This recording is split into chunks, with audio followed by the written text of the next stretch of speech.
Film की कहानी शुरू होती है टाइलर रिक से, जो कि अपने पिछले मिशन के दौरान बहुत ज्यादा जख्मी हो गया था। उसे गोली लग चुकी थी और वो एक ब्रिज से नीचे पानी में गिर चुका था। फिल्म के लास्ट में सभी को ऐसा ही लगा था कि टाइलर रिक मर चुका है, लेकिन जब टाइलर पानी में गिरा था तो वहीं के कुछ सोल्जर्स ने टाइलर रिक को बचा लिया था। इसका मतलब ये हुआ कि टाइलर अभी जिंदा है, लेकिन उसकी हालत कुछ इस प्रकार थी कि उसकी हालत बहुत ही ज्यादा क्रिटिकल थी। उसका इलाज वहाँ पर संभव नहीं था, इसलिए उसे दुबई लेकर गए, जहाँ उसकी हालत सुधरने का नाम नहीं ले रही थी और वो 9 महीने तक कोमा में रहा था। और यहीं पर टाइलर के साथ ही निक ने उसका बहुत ही ज्यादा साथ दिया था। हर एक कदम पर वो उसके साथ खड़ी रही थी। और फिर 9 महीने के बाद यहाँ पर टाइलर ने अपनी आंखें खोली और टाइलर की आंखें खोलते से ही सबसे पहले उसकी आंखों के सामने उसके बेटी का चेहरा नजर आया, जो कि इस दुनिया में नहीं है। कुछ दिन बाद टाइलर थोड़ा ठीक हो जाता है। हालांकि वो चलने की स्थिति में तो नहीं था, लेकिन इतना ठीक हो चुका था कि वो अपने घर में आराम से रह सकता था। तो यहाँ पर निक और याज ने, जो कि दोनों भाई बहन होते हैं, उन्होंने टाइलर को एक खुफिया जगह पर शिफ्ट कर दिया। अब क्योंकि टाइलर कुछ भी करने की हालत में नहीं था, इसलिए ये समझ लीजिए कि टाइलर का रिटायरमेंट एकदम पक्का था। वो कई दिनों तक अकेले इस घर में समय बिताता है। वो पूरी तरह से बोर हो रहा था और हमेशा अपने बेटे को याद करता रहता है। अब अगले सीन में जॉर्जिया की एक जेल में हमें एक फैमिली को दिखाया जाता है। दरअसल में डेविड एक बहुत ही बड़ा गैंगस्टर है और जो जेल होती है वो दुनिया की सबसे खतरनाक जेल में से एक है। डेविड यहाँ पर अपनी पत्नी किटवन और अपने 2 बच्चे सांद्रो और नीना के साथ रहता है, लेकिन डेविड हमेशा अपनी पत्नी किटवन को टॉर्चर और हर्ट करता रहता है, जो देखकर सांद्रो को अच्छा तो नहीं लगता, लेकिन वो बहुत छोटा होता है, इसलिए वो कुछ कर नहीं सकता। हालांकि वो अपनी माँ के हमेशा साथ रहता है और हमेशा उनका साथ देता है। अब टाइलर मार्केट से जब अपने घर लौटता है तो घर पर उसे एक आदमी मिलता है, जो कि टाइलर से किसी काम के बारे में बात कर रहा था। और इस आदमी ने टाइलर को अपना नाम भी नहीं बताया था। दरअसल में इस आदमी को टाइलर की एक्स वाइफ मिया ने भेजा है। एक खतरनाक काम है और मिया को मालूम है कि ये काम सिर्फ टाइलर कर सकता है। वो आदमी टाइलर को बताता है कि मिया की बहन जो है वो जॉर्जिया की एक जेल में है अपने पति डेविड के साथ। तब वो आदमी टाइलर को डेविड और उसके भाई जोराब के बारे में बताने लगता है कि तुमने इन लोगों को जॉर्जिया की सड़कों पर ड्रग्स बेचते देखा होगा, लेकिन अब इन्होंने 8 साल के अंदर अपना एम्पायर खड़ा कर लिया है। इन भाइयों को नगाजी कहते हैं और ये लोग जंग के माहौल में पैदा हुए हैं। और जब दोनों छोटे थे तब से उन्होंने जुर्म का सहारा ले लिया था। ड्रग्स बेचना, सुपारी लेना, ऐसे बड़े बड़े कामों को उन्होंने बचपन से ही करना शुरू कर दिया था। आगे जाकर उन्होंने अपनी एक बहुत बड़ी गैंग बनाई और अपने गैंग मेंबर्स को वो अपने फैमिली की तरह रखते हैं, इसलिए वो गैंग के मेंबर्स इन भाइयों के लिए अपनी जान आराम से दे सकते हैं। तो जिस जेल में किटवन है उसे कचारी प्रिजन कहते हैं। और यहाँ पर बाद में टाइलर को बताता है कचारी प्रिजन के अंदर 2 गैंग हैं, जिनमें से एक गैंग किटवन को मारने की कोशिश करेगी और वो दोनों गैंग जो है वो तुम्हें मारेगी। इसलिए अच्छा यही होगा कि तुम चुपचाप से इस जेल में जाओ और आराम से किटवन को वहाँ से छुड़ा लो। तब इस काम के लिए वो हाँ कर देता है और तुरंत ही निक के पास कॉल करता है और उसे अपने काम के बारे में बताता है, जिस पर कि निक भी हाँ कर देती है और याज और निक के साथ वो इस काम के लिए रेडी हो जाती है। लेकिन टाइलर इस मिशन के लिए अभी पूरी तरह से फिट नहीं था। तब वो ट्रेनिंग शुरू करता है और इस मिशन के लिए फिट हो जाता है। अब टाइलर और उसकी गैंग कचारी प्रिजन के लिए निकल जाती है। उसकी गैंग में सिर्फ निक और याज ही होते हैं, लेकिन यहीं पर इस जेल में एक ऐसा आदमी था जो कि इनकी मदद कर रहा था। उसने दीवारों पर एरोस लगा दिए थे ताकि इन्हें कोई भी प्रॉब्लम ना हो। थोड़ी देर के बाद ये लोग कचारी प्रिजन के अंदर जाने के लिए एकदम रेडी हो जाते हैं। वो जैसे ही वहाँ पर पहुँचते हैं तो यहाँ पर जो आदमी होता है वो इनके सीसीटीवी कैमरे को भी बंद कर देता है। इन्हें बस इतना सा काम करना है कि अंदर जाकर चुपचाप से किटवन को बाहर निकालना है। टाइलर ऐसा ही करता है। वो आसानी से उस जेल के अंदर पहुंच जाता है और वो किटवन और उसके बच्चे सांद्रो और नीना को चुपचाप यहाँ से ले जाने लगता है। लेकिन तभी नीना का एक टॉय जो होता है वो जमीन पर गिर जाता है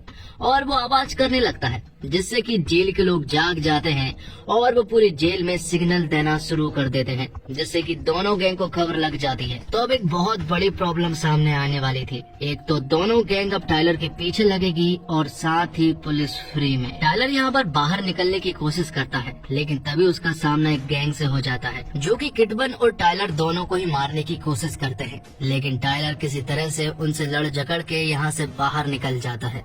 उन्हें बाहर निकलने का रास्ता भी मिल चुका था। जैसे यहाँ पर नीना और सांड्रो बाहर जाते हैं तभी यहाँ पर डेविड आ जाता है, जो कि आते से ही टायलर और किटबन पर अटैक कर देता है। वो बेरहमी से यहाँ पर टायलर और किटबन को मारने की कोशिश करने लगता है। दोनों के बीच में फाइट होती है, लेकिन आखिर में जाकर टायलर और किटबन ने डेविड को मार गिराया था, जो देखकर किटबन को बिल्कुल भी अच्छा नहीं लगता है, क्योंकि वो चाहे कैसा भी आदमी हो, लेकिन वो किटबन का पति है। अब सांड्रो और नीना जो है वो निक के पास पहुंच चुके थे, लेकिन यहाँ पर किटबन और टायलर को लोगों के बीच से होते हुए निकलना था। लेकिन यहाँ पर तो दोनों गैंग बहुत ही बेरहमी से लड़ रहे होते हैं और साथ ही पुलिस भी उनके साथ लड़ रही होती है। तब यहाँ पर टायलर और किटबन किसी तरह से इन दोनों के बीच से निकलने की कोशिश करते हैं और इसी बीच टायलर यहाँ पर ढेर सारे लोगों को अकेला ही मारता है। अब वो यहाँ से किसी तरह से निकलने में कामयाब तो हो जाते हैं। उन्होंने कार भी ले ली थी, लेकिन यहाँ पर अभी भी डेविड और जोराब के लोग उनके पीछे पड़े हुए थे।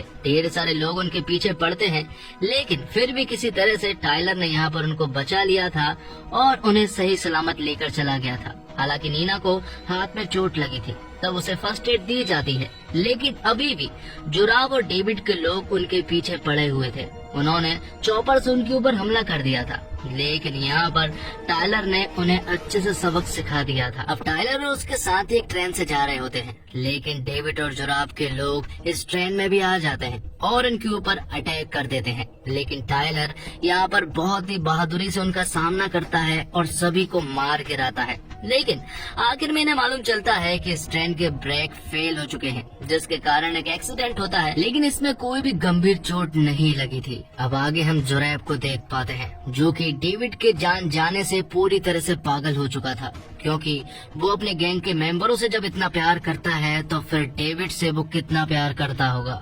उसे बहुत ज्यादा दुख हो रहा था और अब वो किसी भी हालत में टायलर से बदला लेना चाहता है और किटबन को भी मारना चाहता है। अब सांद्रो को इस बारे में मालूम चलता है कि उसके पिता नहीं रहे हैं और जब वो अपनी माँ से पूछता है तो उसकी माँ उसे बताती है कि वो नहीं रहे हैं, जबकि उन्हें भी ये बताते हुए बहुत ज्यादा दुख हुआ था। अब सभी लोग अपने प्राइवेट जेट से एक सेफ जगह पर जा रहे होते हैं और याद जो है वो यहाँ पर किसी से सेल फोन पर बात कर रहा होता है और उसे बात करता हुआ सांद्रो देख रहा था। वो कहीं न कहीं सेल फोन को यूज करना चाहता था और इसी जेट में निक को मालूम चलता है कि दरअसल में मिया उसकी एक्स वाइफ है और ये बात निक को अभी तक टायलर ने नहीं बताई थी। अब जैसे ही सांद्रो को मौका मिलता है तो वो यहाँ पर याज का सेल फोन यूज कर लेता है और तुरंत ही अपने अंकल जोरैब के पास कॉल करके उन्हें इस लोकेशन के बारे में बता देता है। वो उससे कहता है कि वी आर फैमिली, हम लोग नागाची हैं और तुम्हारे पिता को उन लोगों ने मारा है। तब यहाँ पर जोरैब ने अपने पूरे गैंग मेंबरों को इकट्ठा कर लिया था, क्योंकि वो लोग अब टायलर के ऊपर अटैक करने वाले थे। अब हम टायलर और सांद्रो को बात करते हुआ देख पाते हैं। यहाँ पर टायलर सांद्रो को बताता है कि तुम्हारा पिता ठीक इंसान नहीं है, उनके साथ जो कुछ हुआ वो बिल्कुल ठीक हुआ। अब तुम्हें अपनी माँ के साथ रहना है और उन्हीं का ही ख्याल रखना है। लेकिन जब वो दोनों बात कर रहे थे तभी यहाँ पर एक चॉपर आता हुआ दिखता है और टायलर को मालूम चलता है कि ये सब कुछ दरअसल में सांद्रो ने उन लोगों को बता दिया था। तब टायलर अपने सभी साथियों को इकट्ठा करता है और इस बिल्डिंग से फौरन निकलने के लिए कहता है। ग्राउंड फ्लोर पर जोरैब के लोगों ने कब्जा कर लिया था और साथ ही उन्होंने बिल्डिंग के कई एरिया में कब्जा कर लिया था। यहाँ पर नीचे जोरैब जो है वो टायलर का इंतजार कर रहा था, क्योंकि उन्हें मालूम है कि उन्हें आना तो नीचे ही है। यहाँ पर सांद्रो जो है वो जोरैब के पास मैसेज कर रहा था, तभी उसे मैसेज करता हुआ किटबन देख लेती है और उसे मालूम चलता है कि ये जो अटैक उनके ऊपर होने वाला है वो दरअसल में सांद्रो की वजह से हो रहा है। जिसके बाद उनके ऊपर एक जोरदार अटैक होता है और उनकी पूरी जगह को भूंज कर रख दिया जाता है, जिसमें टायलर समझ जाता है कि अब उन्हें किसी भी हालत में यहाँ से बाहर निकलना ही होगा। इसलिए वो अपनी पूरी गैंग को लेकर एक सेफ जगह पर जाने लगता है। उसे मालूम चलता है कि ग्राउंड फ्लोर पर जोरैब के लोग होंगे। यहाँ पर पुलिस भी आ जाती है, लेकिन जोरैब के लोग पुलिस वालों को भी आसानी से मार गिराते हैं। अब टायलर यहाँ से जब सभी को लेकर जाने की कोशिश करता है तो यहाँ पर सांद्रो उसकी कार से उतरकर भाग जाता है। तब सांद्रो को पकड़ने के लिए उसके पीछे पीछे याज जाता है। यहाँ पर सांद्रो जोरैब के पास पहुँच चुका था और पीछे ही याज भी खड़ा हुआ था। वो उसे वापस लौटने के लिए कहता है, लेकिन सांद्रो जोरैब के पास पहुंच गया था। अब क्योंकि सांद्रो जोरैब के पास पहुंच गया था तो लोगों ने याज के ऊपर अटैक कर दिया था। यहीं पर निक भी मौजूद थी और वो यहाँ पर ट्रैप्ड हो जाते हैं। उन्हें चारों तरफ से जोरैब के लोगों ने घेर लिया था। वो सभी लोग उन्हें बेरहमी से मारने की कोशिश करने लगते हैं और वो सिर्फ बच रहे थे और वो टायलर से मदद भी मांगते हैं। यहाँ पर टायलर किसी तरह से उनके पास पहुँचता है और उनसे कहता है कि अब हमारा ग्राउंड फ्लोर से जाने का सवाल ही पैदा नहीं होता।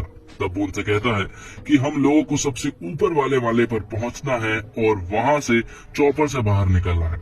तब यहाँ पर निक ऐसा ही करती है और ये बात कहीं ना कहीं जुरैब और उसकी गैंग वालों को भी मालूम चल गई थी। तब वो लोग भी ऊपर जाने लगते हैं। अब निक, याज और टाइलर समझ चुके थे कि अब वो एक बहुत बड़ी प्रॉब्लम में फंसने वाले हैं, क्योंकि अब जो सारी लड़ाई जो है वो सबसे ऊपर वाले माले पर होने वाली है। निक जैसे वहाँ पर पहुँचती है तो वहाँ पर एक जोरदार लड़ाई होती है। जुरैब के पूरे गैंग मेंबर जो है वो ऊपर आने लगते हैं। वो सभी लोग इनके ऊपर अटैक करते हैं, लेकिन निक, याज और टाइलर बड़े ही बहादुरी से उनका सामना करते हैं और इसी लड़ाई के दौरान याज को ढेर सारी गोलियां लग जाती है। हालांकि जो सामने उसके ऊपर गोलियां चला रहा था, याज ने उसे मार गिराया था, लेकिन अब याज बुरी तरह से डैमेज हो चुका था। और यहाँ निक एक आदमी से लड़ाई करने के दौरान एक बिल्डिंग की सतह पर पहुंच जाती है। वो वहां से सिटक कर नीचे गिरने वाले थे। वो किसी भी पल यहाँ से नीचे गिरने वाले थे और ये सब कुछ टाइलर ने देख लिया था। वो तुरंत ही हीरो के माफिक वहां से कूदता हुआ जाता है और निक को बचा लेता है। लेकिन तभी यहाँ पर जुरैब आ जाता है। वो उससे कहता है कि अब तुझे मालूम चलेगा कि किसी को खोने का डर क्या होता है। तब यहाँ पर जुरैब टाइलर के हाथ में गोली मारता है, जिससे कि टाइलर को बहुत ज्यादा दर्द होता है, लेकिन फिर भी वो अपना हाथ नहीं छोड़ता है। और जब जुरैब यहाँ पर टाइलर और निक को मारने ही वाला था, तभी निक यहाँ का कांच तोड़ देती है और फिर यहाँ पर टाइलर और जुरैब भी उसके ही तरह लटक जाते हैं। तब यहाँ पर टाइलर निक को फैमिली के पास जाने के लिए कहता है और निक जब वहाँ पर पहुँचती है तो वो देखती है कि उसका भाई याज बुरी तरह से इंजर्ड हो चुका है, क्योंकि उसे ढेर सारी गोलियां लगी है। और यहाँ दूसरी तरफ टाइलर और जुरैब के बीच में एक जोरदार फाइट होती है। दोनों एक दूसरे को बेरहमी से मार रहे थे। दोनों ही एक दूसरे के ऊपर पूरी तरह से हावी थे, लेकिन तभी टाइलर चालाकी दिखाकर कांच तोड़ देता है और जुरैब नीचे जाकर गिर जाता है। हालांकि वो मरा नहीं था, वो जिंदा था और उसने ये सुन लिया था कि वो लोग ऊपर जाकर चॉपर से जाने वाले हैं। और टाइलर सभी को लेकर ऊपर जाने लगता है और उनके पीछे जुरैब भी था, जिसने याज को पीछे से ढेर सारी गोलियां मार दी थी। हालांकि वो यहाँ से सही सलामत निकल तो जाते हैं, लेकिन याज को ढेर सारी गोलियां लगने की वजह से वो मारा जाता है। ये देखकर निक को बहुत ज्यादा बुरा लगता है। वो बहुत रोती है, क्योंकि याज के सिवा इस दुनिया में उसका कोई भी नहीं था। यहाँ जुरैब सांद्रो से बात करता है। बात करने के दौरान सांद्रो को कहीं न कहीं ऐसा लगता है कि वो गलत था। उसे अपनी माँ के साथ ही रहना चाहिए था, क्योंकि ये लोग तो मेरी पूरी फैमिली को मारना चाहते हैं। अब यहाँ पर टाइलर जब अपने साथियों के साथ एक सेफ जगह पर था, तब यहाँ पर उसकी एक्स वाइफ मिया आती है।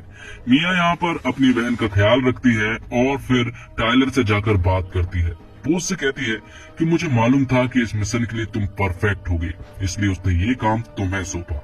साथ ही यहाँ पर टाइलर मिया से माफी मांगता है। वो उससे कहता है कि मैं हर उस चीज के लिए माफी मांगना चाहता हूँ जो मैंने गलती की है। अब वो दोनों जब बात कर रहे थे, तभी टाइलर के पास जुरैब का कॉल आता है। वो उससे कहता है कि मेरे सामने प्लान खड़ा हुआ है और मैं यहाँ से जाना चाहता हूँ, लेकिन मेरी हिम्मत नहीं हो रही है। वो यहाँ पर उससे समझौता करना चाहता था, लेकिन टाइलर उससे कहता है कि समझौता गया भाड़ में, मैं तुझे मारने के लिए आ रहा हूँ।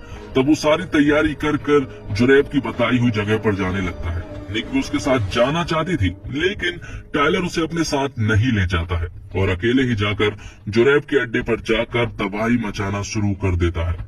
वो यहाँ पर पहुँचते ही जुरैब के ढेर सारे लोगों को मार गिराता है। उसने ऑलमोस्ट सभी लोगों को मार गिराया था और जब वो जुरैब के पास पहुँचता है तो जुरैब ने सांद्रो के ऊपर एक बॉम्ब लगा दिया था। वो उससे कहता है कि अगर तुमने आगे बढ़ने की कोशिश की तो वो इस रिमोट को दबा देगा और सांद्रो की जान चली जाएगी। आखिर में जुरैब सांद्रो के हाथ में गन थमाता है और टाइलर को मारने के लिए कहता है, लेकिन सांद्रो ऐसा नहीं कर पाता है, क्योंकि वो समझ गया है कि टाइलर सही है। ये देखकर जुरैब खुद ही टाइलर को मारने लगता है, लेकिन तभी सही समय पर निक आ जाती है। उसके हाथ में गन थी और जुरैब के हाथ में भी गन थी। वो दोनों एक दूसरे को मार सकते थे, लेकिन किसी तरह से जुरैब यहाँ पर निक को ढेर सारी गोलियां मार देता है और उसी का फायदा उठाकर टाइलर उसके ऊपर कूद पड़ता है। उनके बीच फिर से जोरदार झड़प होने लगती है और यहाँ सांद्रो के ऊपर जो बॉम्ब लगा था, सांद्रो ने आसानी से भी उस बॉम्ब को निकाल दिया था। अब लड़ते लड़ते उन दोनों की कंडीशन बहुत ज्यादा खराब हो चुकी थी और यहाँ पर जुरैब जो है वो टाइलर से कहता है कि मैं तुझे जान से मार दूंगा, और जब वो इतना कहता है तभी टाइलर अपनी गन से जुरैब को मार देता है। जिसके बाद हम देखते हैं थोड़ी देर के बाद पुलिस आ जाती है, वो इन सभी को अरेस्ट कर लेती है। अब एक जेल का सीन दिखाया जाता है जहाँ पर निक बहुत ही ज्यादा जख्मी थी और जेल में ही टाइलर भी था। टाइलर से मिलने के लिए यहाँ पर उसकी एक्स वाइफ मिया आती है, और यहाँ पर टाइलर मिया को बताता है कि वो लास्ट टाइम पर उन्हें छोड़कर इसलिए चला गया था क्योंकि वो अपने बेटे को मरता हुआ नहीं देखना चाह रहा था। और मिया उससे कहती है कि तुम्हारा बेटा तुम पर गर्व महसूस करता था, वो तुम्हें हीरो मानता था और तुमसे बहुत ज्यादा प्यार करता था। आखिर में टाइलर से मिलने के लिए वही काला आदमी आता है। वो उससे कहता है कि मेरे पास तुम्हारे लिए काम है और ये काम बहुत बड़ा होने वाला है। तब टाइलर उससे कहता है कि मुझे अपनी टीम चाहिए, मतलब कि उसे सिर्फ निक चाहिए थी, जो कि आ जाती है। और यहाँ पर उस काले आदमी ने अभी भी टाइलर को अपना नाम नहीं बताया था, पर उसने यहाँ पर टाइलर से ये कहा था कि मैं जिस आदमी के लिए काम करता हूँ वो बहुत ही घटिया आदमी है। और इसी के साथ ये एक्सप्लेनेशन यहीं पर खत्म हो जाता है। तो दोस्तों, उम्मीद करता हूँ आपको वीडियो पसंद आई होगी। वीडियो पसंद आई हो तो वीडियो को लाइक जरूर कीजिएगा, और इसी तरह की वीडियोस पाने के लिए आप हमारे चैनल को भी सब्सक्राइब कीजिएगा, ताकि आपको इसी तरह के लेटेस्ट और फ्रेश कंटेंट मिलते रहे।